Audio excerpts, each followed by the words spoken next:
Halo semuanya, berjumpa lagi dengan saya Christian Setio dari CS Setio Channel. Kali ini saya akan membahas tentang tersangka dan terdakwa dalam hukum acara pidana. Langsung saja kita masuk ke tersangka.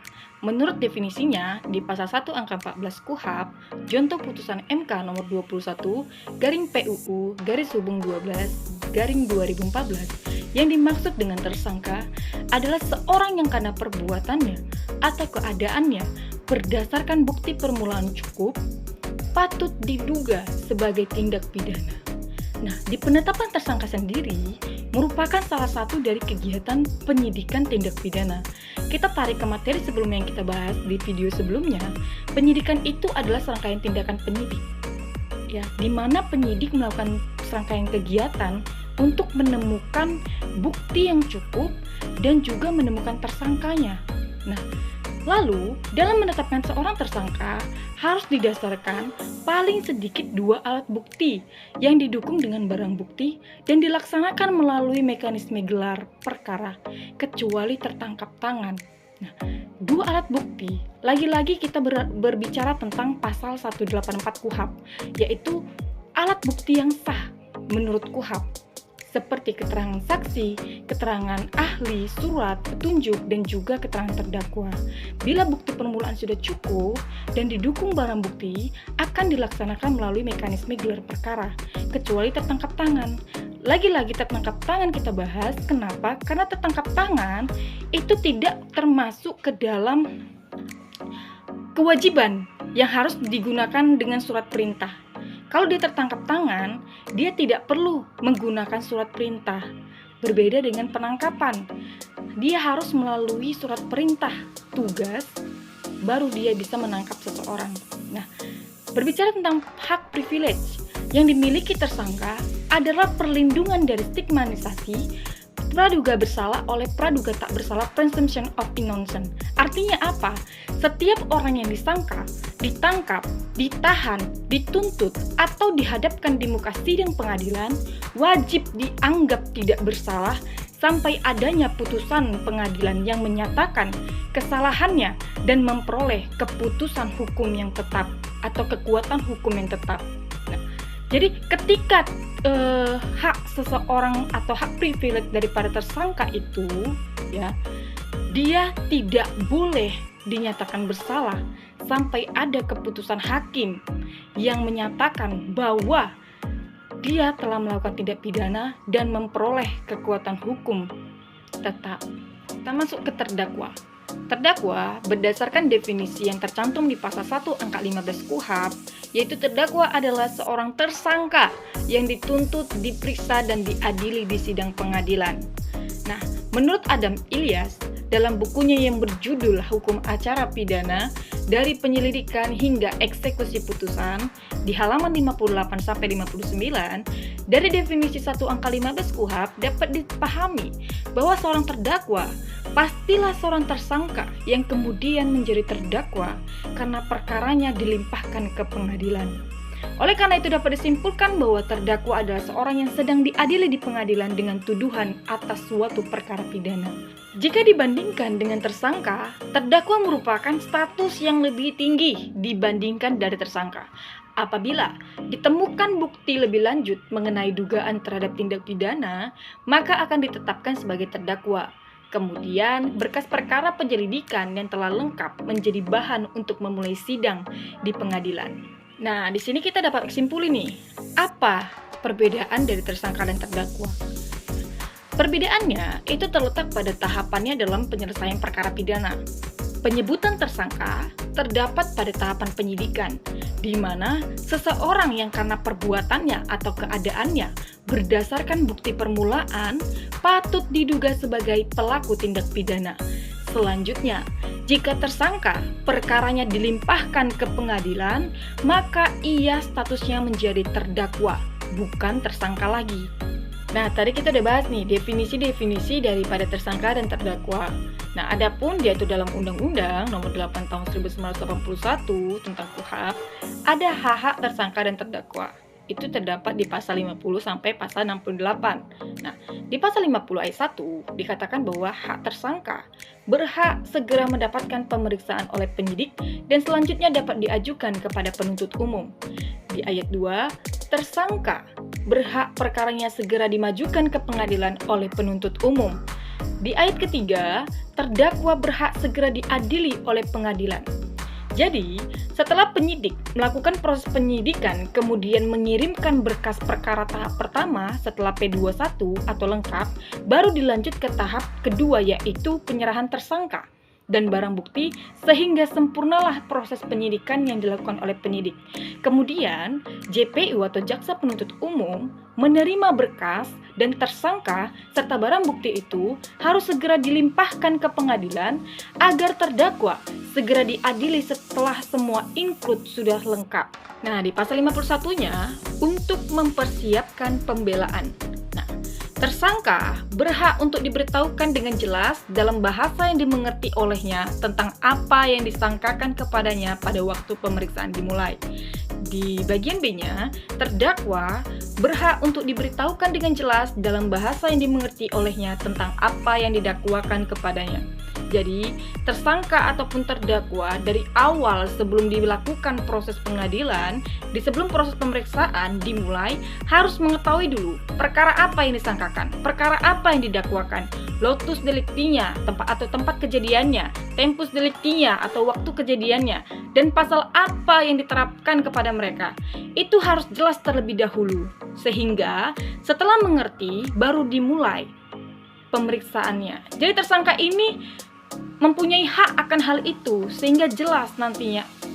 Nah, di pasal 52, dalam pemeriksaan pada tingkat penyidikan dan pengadilan, tersangka atau terdakwa berhak memberikan keterangan secara bebas kepada penyidik atau hakim. Jadi, di pasal ini dikatakan dengan jelas, berkata secara bebas, memberikan keterangan secara bebas tanpa atau tidak ada intervensi dari pihak manapun sehingga mereka bebas mengutarakan atau memberikan keterangan mereka. Nah, di pasal 53 di ayat 1 dikatakan bahwa dalam pemeriksaan pada tingkat penyidikan dan pengadilan, tersangka atau terdakwa berhak untuk setiap waktu mendapat bantuan juru bahasa sebagaimana dimaksud dalam pasal 177. Di ayat 2-nya, dalam hal tersangka atau terdakwa, bisu dan atau tuli diberlakukan ketentuan sebagaimana dimaksud di pasal 178. Nah, kita akan ulik satu-satu di pasal 177, yang dimana tadi di pasal 53 ayat 1. Ya, ini apabila mendapat bantuan juru bahasa. Nah, jadi kalau ini kita utarakan ketika ada kewarganegaraan asing yang menjadi tersangka atau terdakwanya. Maka hakim ketua sidang menunjuk seorang juru bahasa yang bersumpah atau berjanji akan menerjemahkan dengan benar semua yang harus diterjemahkan. Nah, di pasal 178 itu di pasal 53 ayat 2 yang dimana terdakwa atau tersangka bisu dan atau tuli. Lalu diberlakukan bahwa hakim ketua sidang mengangkat sebagai penerjemah orang yang pandai bergaul dengan terdakwa atau saksi itu. Nah, jadi kalau jika terdakwa atau saksi bisu atau tuli tetapi dapat menulis, hakim ketua sidang menyampaikan semua pertanyaan atau teguran kepadanya secara tertulis, dan kepada terdakwa atau saksi tersebut diperintahkan untuk menulis jawabannya, dan selanjutnya semua pertanyaan serta jawaban harus serta dibacakan. Nah, di pasal 54-nya, guna kepentingan pembelaan, tersangka atau terdakwa berhak mendapat bantuan hukum dari seorang atau lebih penasihat hukum selama dalam waktu dan pada setiap tingkat pemeriksaan menurut tata cara yang ditentukan dalam undang-undang ini. Jadi penasihat hukum pun itu juga harus tunduk pada undang-undang advokat. Jadi ada aturannya, ada cara atau regulasinya secara formil sehingga siapa yang berhak untuk mendampingi terdakwa. Nah, di pasal 55 itu dikatakan bahwa untuk mendapat penasihat hukum tersebut dalam pasal 54 tadi, tersangka atau terdakwa berhak memilih sendiri penasihat hukumnya. Nah, diberikan hak untuk si tersangka atau terdakwa untuk memilih siapa penasihat hukumnya. Lalu di pasal 56 ayat 1 dikatakan dalam hal tersangka atau terdakwa, disangka atau didakwa melakukan tindak pidana yang diancam dengan pidana mati atau ancaman pidana 15 tahun atau lebih, atau bagi mereka yang tidak mampu yang diancam dengan pidana 5 tahun atau lebih yang tidak mempunyai penasihat hukum sendiri, pejabat yang bersangkutan pada semua tingkat pemeriksaan dalam proses peradilan wajib menunjuk penasihat hukum bagi mereka. Di ayat 2, setiap penasihat hukum yang ditunjuk untuk bertindak sebagaimana dimaksud dalam ayat 1 memberikan bantuannya dengan cuma-cuma. Nah, jadi ini dikasihlah penasihat hukum ini dengan cuma-cuma atau gratis. Di pasal 57 dikatakan juga, tersangka, ini ayat 1 ya, tersangka atau terdakwa yang dikenakan penahanan berhak menghubungi penasihat hukumnya sesuai dengan ketentuan undang-undang ini. Di ayat 2, tersangka atau terdakwa yang berkebangsaan asing yang dikenakan penahanan berhak menghubungi dan berbicara dengan perwakilan negaranya dalam menghadapi proses perkaranya. Jadi bagaimana untuk berkomunikasinya dalam hal menghadapi proses perkaranya itu diizinkan atau punya hak lah si tersangka atau terdakwa yang berkebangsaan asing ini. 58, tersangka atau terdakwa yang dikenakan penahanan berhak menghubungi dan menerima kunjungan dokter pribadinya untuk kepentingan kesehatan baik yang ada hubungannya dengan proses perkara maupun tidak. Nah, untuk masalah kesehatan pun, hak-hak tersangka atau terdakwa diatur dalam KUHP ini. Jadi, tersangka atau terdakwa dari dulu yang mengidap suatu penyakit sehingga membutuhkan dokter pribadinya, jadi boleh untuk dihadirkan atau didatangkan kunjungan dokter bagi tersangka atau terdakwa. Di pasal 59, tersangka atau terdakwa yang dikenakan penahanan berhak diberitahukan tentang penahanan atas dirinya oleh pejabat yang berwenang pada semua tingkat pemeriksaan dalam proses peradilan kepada keluarganya atau orang yang serumah dengan tersangka atau terdakwa ataupun orang lain yang bantuannya dibutuhkan oleh tersangka atau terdakwa untuk mendapatkan bantuan hukum atau jaminan bagi penangguhannya. Dikenakan penahanan berarti penempatan seseorang di tempat khusus. Ya, jadi harus segera memberitahukan baik dari tingkat penyidikan, penuntutan, pengadilan, keluarga daripada tersangka atau terdakwa harus mengetahui. Jadi, hak daripada tersangka dan terdakwa itu wajib kita diberitahukan kepada keluarganya tadi. Di pasal 60 dikatakan bahwa tersangka atau terdakwa berhak menghubungi dan menerima kunjungan dari pihak yang mempunyai hubungan kekeluargaan atau lainnya dengan tersangka atau terdakwa guna mendapatkan jaminan bagi penangguhan penahanan ataupun untuk usaha mendapatkan bantuan hukum. Nah, ini sesuai dengan tata cara suatu instansi, jadi ada proseduralnya nanti.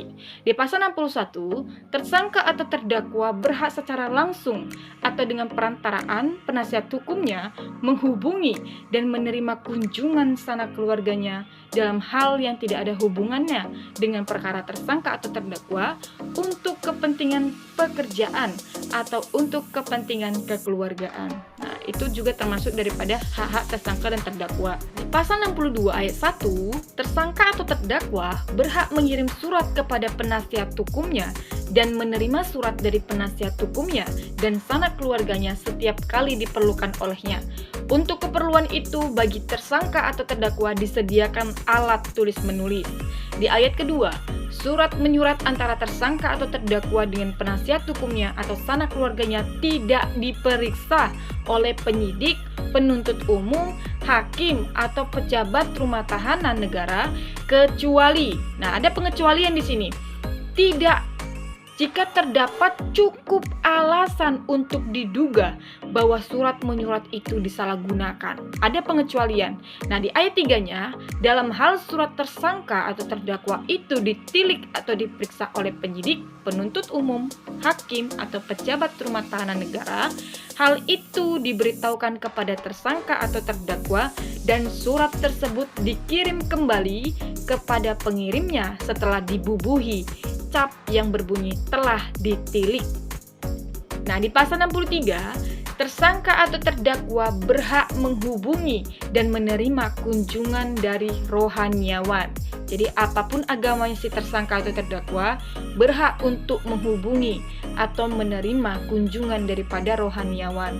Nah, di pasal 64, Terdakwa berhak untuk diadili di sidang pengadilan yang terbuka untuk umum.